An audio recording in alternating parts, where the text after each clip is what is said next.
प्यारे विद्यार्थियों, मैं Sunil Gupta, assistant professor geography, government girls college Bayana. आज आपको इस मानचित्र के माध्यम से, जो आप मोबाइल स्क्रीन पर देख रहे हैं, भारत का एक महत्वपूर्ण भौतिक विभाग, उत्तरी भारत का विशाल मैदान, उसके बारे में हम जानकारी साझा करेंगे। सामान्यतः हम उत्तरी भारत के विशाल मैदान को और इस ढंग से, यानी कि हिमालय के दक्षिण में और इधर ब्रह्मपुत्र का मैदान और ये इस ढंग से और एक हिस्सा मानते हैं। और यदि हम आंकड़ों में बात करें तो ये उत्तर का जो विशाल मैदान है वो 7,77,000 वर्ग किलोमीटर का हिस्सा है। 7,77,000 वर्ग किलोमीटर के हिस्से में विस्तृत है। यदि इसकी लंबाई चौड़ाई की बात करें तो हम देखेंगे कि ये रावी सतलज के किनारे से लेकर के, यहाँ से रावी सतलज के किनारे से लेकर के और गंगा के डेल्टा तक उसकी लंबाई इधर 2400 किलोमीटर है। इसकी चौड़ाई की बात करें, क्योंकि चौड़ाई से ये मालूम चलता है कि इससे विस्तृत मैदान का क्षेत्रफल कहाँ कितना है।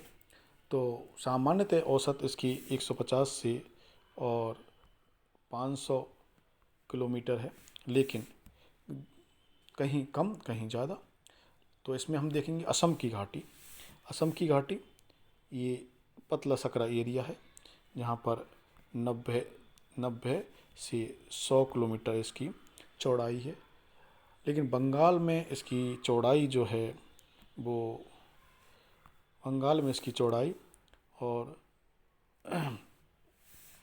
400 किलोमीटर के आसपास है। यहाँ पर बंगाल में इसकी चौड़ाई 400 किलोमीटर के आसपास है। इसके बाद आप देखोगे इसमें कि सर्वाधिक जो चौड़ाई है वो इसकी 500 किलोमीटर पश्चिम पाकिस्तान, पश्चिम में यहाँ पर है। लगभग 500 किलोमीटर इसकी चौड़ाई है पश्चिम में पाकिस्तान के सहारे। इस मैदान की यदि ऊंचाई की बात करें तो लगभग 250 मीटर इसकी ऊंचाई है। यानी कि ये समतल एरिया वाला मैदान है और इसमें ढाल अथवा ढलवा क्षेत्र कम है। तो समतल है इसलिए उपजाऊ भी है, दोमट मिट्टी का है। इस मैदान की उत्पत्ति के संदर्भ में हम देखें तो हमें पाएंगे कि ये जो दक्षिण का प्रायद्वीपीय पठार था ये शुरुआत में ही निर्मित हो चुका था। इसके बाद ये आपका उत्तर का पर्वतीय क्षेत्र बना। इस विस्तृत क्षेत्र में जो मध्य का रह गया, इस क्षेत्र में इस क्षेत्र में और सागरीय विस्तार था। यहाँ पर सागर था।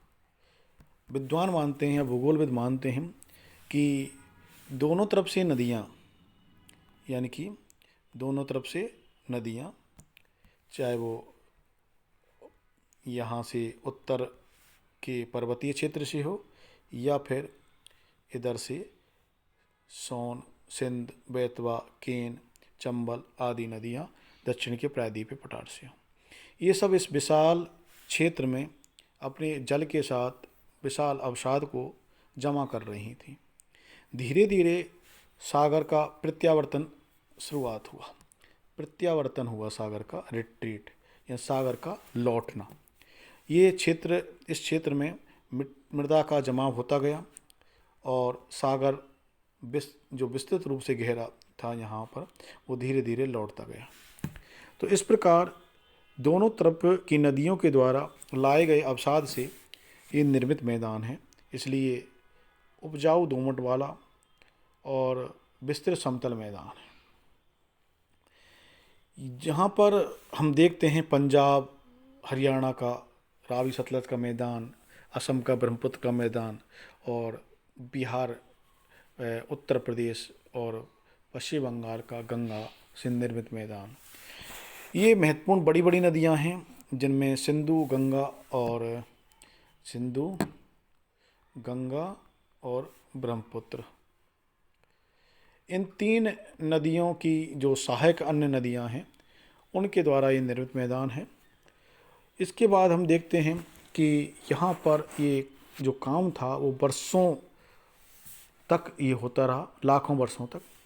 और धीरे धीरे मृदा की जो परत थी, लेयर दर लेयर दर लेयर दर, परत दर परत, और उसका जमाव होता गया परत दर परत। ये इस जो काम में टाइम लगा वो लाखों वर्ष लगे। प्रति वर्ष ये जमाव होता गया। इस प्रकार ये मृदा परिच्छेदिका बन गई, सोइल प्रोफाइल। और जो जलोढ़ मैदान बन गए। तराई प्रदेश से गंगा के डेल्टा तक की औसत जो ऊंचाई है वो मात्र 200 मीटर है। यदि हम ये देखें कि ये जो तराई क्षेत्र है, यहाँ की शिवालिक का तराई क्षेत्र है, हम दूसरे कलर से दिखाएंगे, तराई क्षेत्र शिवालिक, और गंगा का डेल्टा यहाँ पर है। तो हम ये देखें कि यहाँ से लेकर के यहाँ तक का जो क्षेत्र है जिसकी ऊंचाई मात्र 200 मीटर है। इसका मतलब इस मैदान में और समतल तब होता है, तो प्लेन मैदान है। गंगा एवं सिंधु नदियों के डेल्टा प्रदेश में काफ़ी भिन्नता है। और जो गंगा का जो डेल्टा झारखंड में राजमहल की पहाड़ियों से और बंगाल की खाड़ी तक लगभग 430 किलोमीटर चौड़ा है। इसके बाद हम देखते हैं कि गंगा के जो डेल्टा है में निक्षेपों की मात्रा अधिक है। गंगा के जो डेल्टा है यहाँ सुंदरबन का डेल्टा, गंगा का मुहाना, यहाँ बहुत अधिक निक्षेप हैं, इसलिए यहाँ पर जूट की, चावल की बहुत अधिक अच्छी खेती होती है। इसमें जब हम पढ़ते हैं आगे तो कुछ तराई मैदान, भाबर के मैदान, बांगर, खादर, ऐसे कुछ मैदानों के नाम हमें विशेष रूप से मिलते हैं। तो हम ये देखते हैं कि पहला भाबर का मैदान, भाबर मैदान। भाबर शब्द है क्या?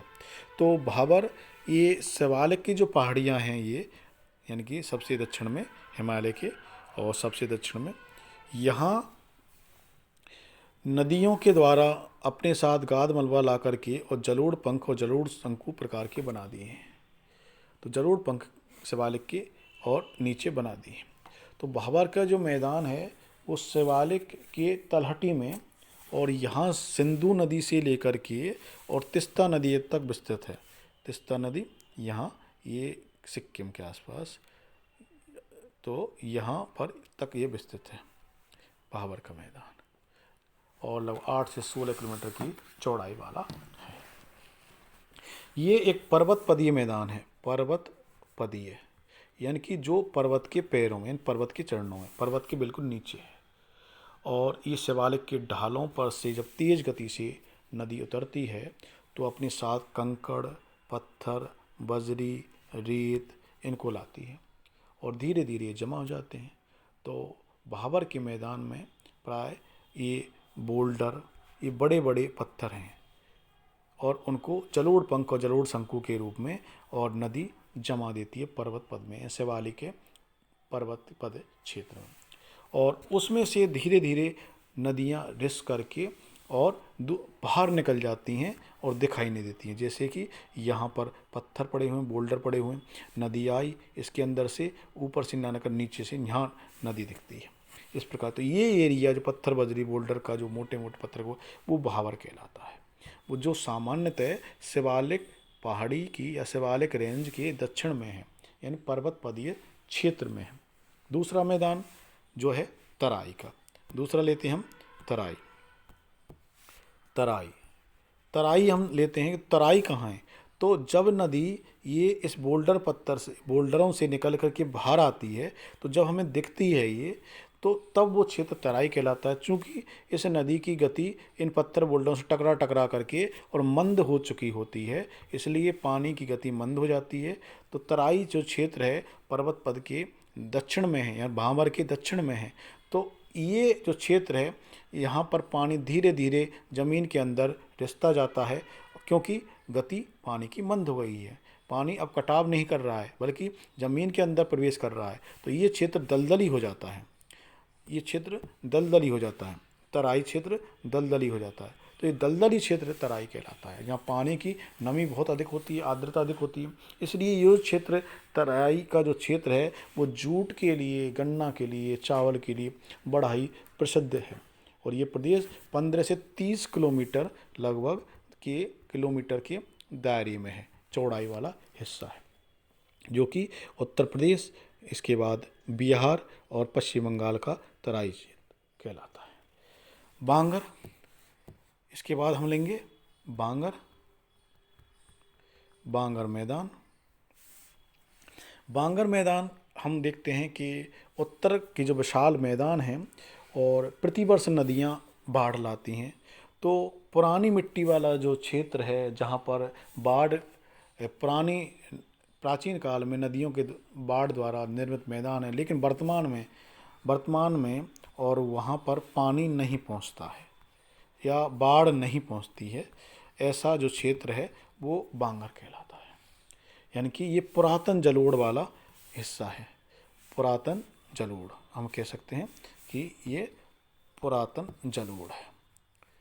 पुरातन जलोढ़ यानी कि है तो नदियों के द्वारा ही निर्मित मैदान, निक्षेप से निर्मित मैदान, लेकिन ये प्राचीन समय में निर्मित मैदान है, इसलिए वर्तमान में ये ऊंचा क्षेत्र हो गया है और वहाँ तक बाढ़ के द्वारा जो लाया गया पानी है वो वहाँ तक पहुँच नहीं पाता है।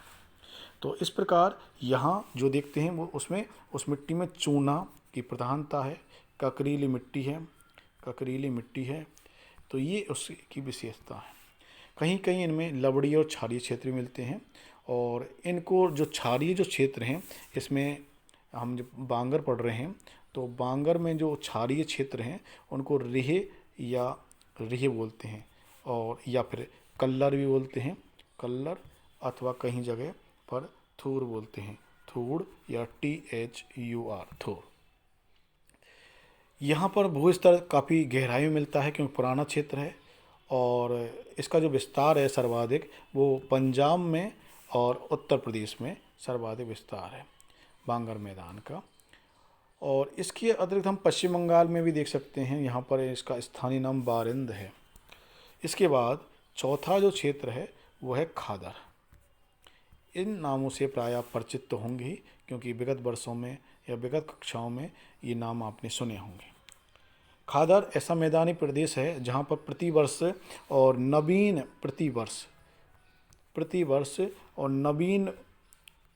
बाढ़ की मिट्टी बिछी होती है। यानी कि जब नदियों के द्वारा विशाल मात्रा में जल राशि आती है तो वो अपने साथ गाद अवसाद लाती है, तो अवसाद प्रतिवर्ष बिछा दिया जाता है। यह नूतन मृदा है, प्रतिवर्ष बिछाती है नई नई मिट्टी, तो ये नूतन प्रकार की मृदा है, नई मिट्टी है। और उत्तर इसमें नवीन जमाव है, इसलिए इसमें उर्वरकता अधिक होती है, तुलनात्मक रूप से बांगर की उर्वरता अधिक होती है। और पंजाब और उत्तर प्रदेश में ये बेट कहलाते हैं, बेट। और इसके अतिरिक्त पंजाब और उत्तर प्रदेश के बिहार में भी मिलेंगे, पश्चिम बंगाल में भी ये मिलेंगे। यानी कि ये पंजाब, हरियाणा, उत्तर प्रदेश, बिहार, इन सब क्षेत्रों में और खादर का मैदान मिलेगा। ये खादर का क्षेत्र है। इस प्रकार ये बहुत ही महत्वपूर्ण उपजाऊ क्षेत्र है, और इसका निर्माण सामान्यतः पोस्ट प्लीस्टोसीन और युग में हुआ था। इसके बाद एक अन्य मैदान डेल्टा प्लेन, डेल्टा का मैदान। जब नदियाँ अपने उद्गम स्रोत से, उद्गम नदियों का है पर्वत क्षेत्र, चाहे हम सिंधु और सिंधु की सहायक नदियों को लें तो इन सब का हिमालय के उत्तर में है। यहाँ यमुना और गंगा का है, इधर ब्रह्मपुत्र का है, यहाँ ब्रह्मपुत्र का, तो ये ब्रह्मपुत्र नदी इस ढंग से, गंगा यमुना इस ढंग से, और सिंधु की सहायक नदियाँ इस ढंग से। तो इस प्रकार यहाँ ये जो क्षेत्र है ये है उद्गम, जहाँ से नदी निकल रही है, और जहाँ नदी गिर रही है उसको बोलते हैं मुहाना। जैसे इसमें गंगा का मुहाना यहाँ लिखा हुआ है, मुहाना शब्द लिखा हुआ है।